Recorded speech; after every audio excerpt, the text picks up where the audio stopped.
নমস্কার বন্ধুরা, ঝর্ণাজুমা কিচেনে সবাইকে স্বাগত। আজ আমি পটল আলু দিয়ে দেখেন এখানে সিলভার কাপ মাছ নিয়ে নিয়েছি। তো সিলভার কাপ মাছ রান্না করব। তো সেই জন্য দেখেন এখানে পটলগুলো লম্বা লম্বা করে কেটে নিলাম, আলুও লম্বা করে কেটে নিয়েছি। তো এখন রান্নাটা শুরু করি। প্রথমে আমি মাছের মধ্যে নুন হলুদ মাখিয়ে নেব। দিয়ে দিলাম নুন, হলুদ গুঁড়ো, ভালো করে মেখে নিচ্ছি হাত দিয়ে। দেখেন মাখা হয়ে গেছে। কড়াই ভালোভাবে গরম হয়ে গেছে, দিয়ে দিলাম তেল।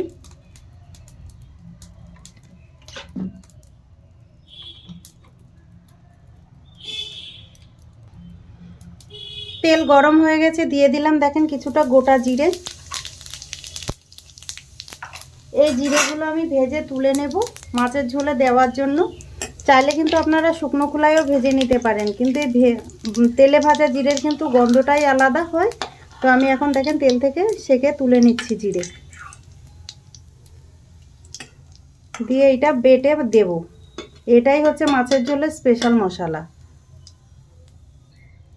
দেখেন জিরেগুলো তুলে নিয়েছি, এখন আমি মাছগুলো ভেজে নেব।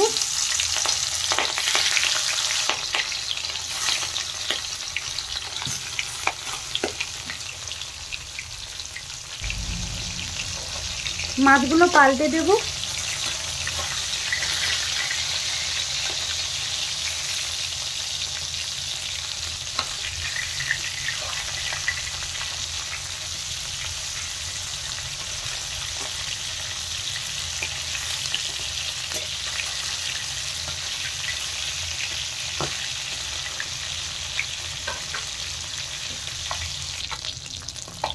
মাছগুলো দেখেন ভালো করে ভাজা হয়ে গেছে, এখন আমি তুলে নিচ্ছি।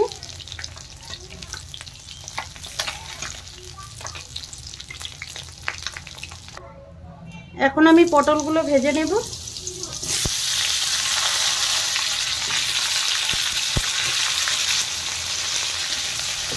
নেড়ে চেড়ে ভালো করে পটলগুলো ভেজে নিতে হবে, তাহলে কিন্তু আলু পটল একসাথে কষিয়ে নিতে পারি। দেখেন পটল কিন্তু অনেকটা নরম হয়ে গেছে। এখন আমি এর মধ্যে দিয়ে দিলাম কিছুটা নুন,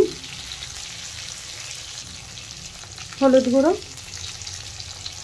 নুন হলুদ দিয়ে আরেকটু ভেজে নেব পটল।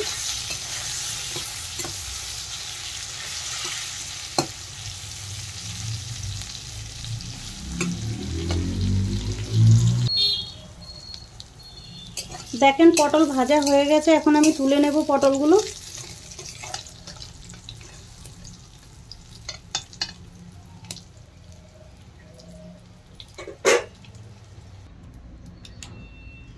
সামান্য আবার তেল দিয়ে দিলাম।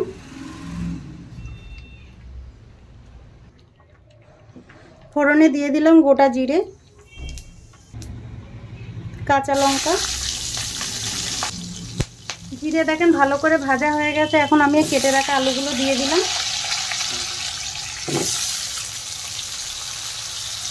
আলু দিয়ে দেওয়ার পরে আরেকটু নেড়ে চেড়ে আলু ভেজে নেব।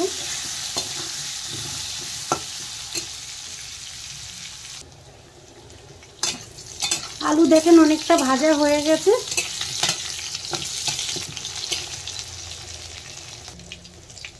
দিয়ে দিলাম কেটে রাখা টমেটো।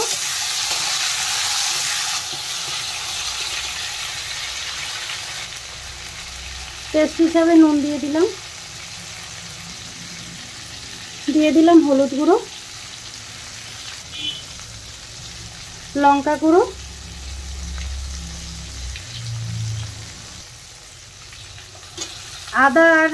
আদা আর জিরা একসাথে বেটে নিয়েছি, সেই পেস্টটা দিয়ে দিলাম। এখন ভালোভাবে নেড়ে চেড়ে কষিয়ে নেব।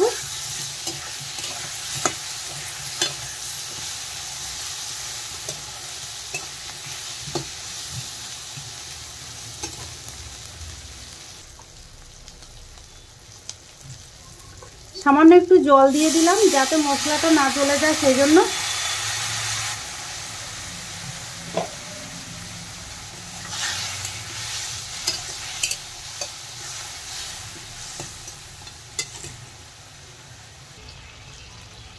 এখন আমি ভাজা পটলগুলো দিয়ে দিলাম, দিয়ে মশলার সাথে ভালোভাবে আবার কষিয়ে নেব।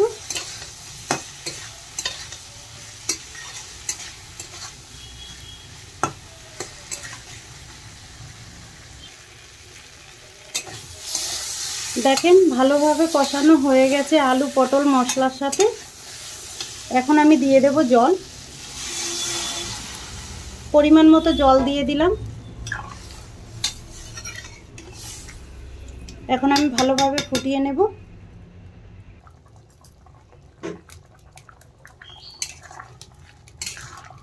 দেখেন ঝোল ভালোভাবে ফুটে গেছে।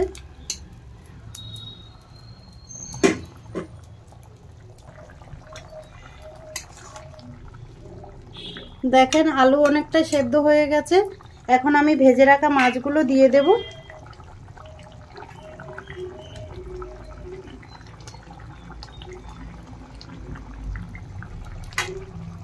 দিয়ে আরেকটু নেড়ে দেব।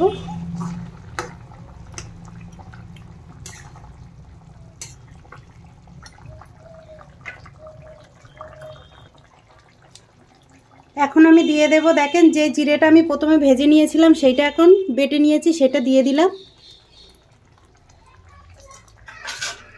দিয়ে ভালোভাবে আরেকটু নেড়ে চেড়ে ঝোলের সাথে মিশিয়ে দেব। বেশি ফোটানোর আর দরকার নেই। দেখেন তৈরি হয়ে গেছে মাছের ঝোল। এখন আমি নামিয়ে নেব।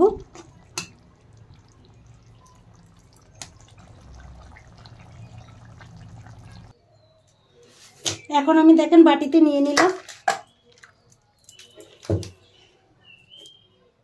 মাছের ঝোলের এই রেসিপিটা যদি আপনাদের ভালো লাগে তাহলে আমার চ্যানেলটাকে সাবস্ক্রাইব করবেন, লাইক করবেন, কমেন্ট করবেন আর অবশ্যই শেয়ার করবেন। আর আমি যেইভাবে পটল আলু দিয়ে সিলভার কাপ মাছের রেসিপিটা বানিয়েছি, প্লিজ আপনারা এইভাবে বানিয়ে খেয়ে আমাকে কমেন্ট করে জানাবেন। ভিডিওটা দেখার জন্য আপনাদের ধন্যবাদ।